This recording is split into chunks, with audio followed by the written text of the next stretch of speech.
இப்போ நம்ம பார்க்க போகிறது வந்து ஏன் கிளட்ச் பெல்லில் வந்து நாய்ஸ் வருதுன்ட்டு பார்க்க போகிறோம். ஸோ இது ப்ரைமரி கியர், இது ஷோவரோட ப்ரைமரி கியர், இது செகண்டரி கியர். நம்ம என்ன பண்ணுவோம், கிளட்சில் நாய்ஸ் வருதுன்னு சொல்லி ரிமூவ் பண்ணி ரப்பர்லாம் செக் பண்ணி பார்ப்போம். பட் இருந்தாலும் கிளட்ச் நாய்ஸ் வந்து அரெஸ்ட் ஆகாது. கிளட்சை பிடிச்சா கொஞ்சம் அரெஸ்ட் ஆகும்.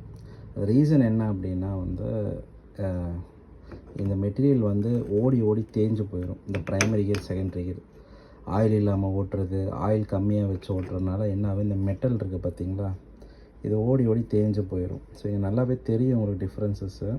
தேஞ்ச ஒரு இது கிளியராக தெரியுமான்னு தெரியல, பாருங்கள் இந்த எட்ஜெல்லாம் பாருங்கள். ஸோ ஆயில் இல்லாமல் ஓடி ஓடி என்ன ஆகும், இரும்பு தேஞ்சு நம்மளுக்கு அதில் கொஞ்சம் இந்த கேப் எல்லாமே வந்துடும். இப்போ நம்ம என்ன பண்ணோம், கிளட்ச் பெல்லை அடித்து போட்டாலும் பயங்கரமாக நாய்ஸ் வரும். இதனால் என்னென்னா அதை வச்சு ஓட்டலாம், ஒன்றும் பிரச்சனை இல்லை. பட் நாய்ஸ் வண்டியிலேருந்து இன்ஜின்லேருந்து வர நாய்ஸ் மாதிரி வரும். ஸோ நம்ம வந்து சேஞ்ச் பண்ணுறது தான் பெஸ்ட்டு. ஓகேங்களா?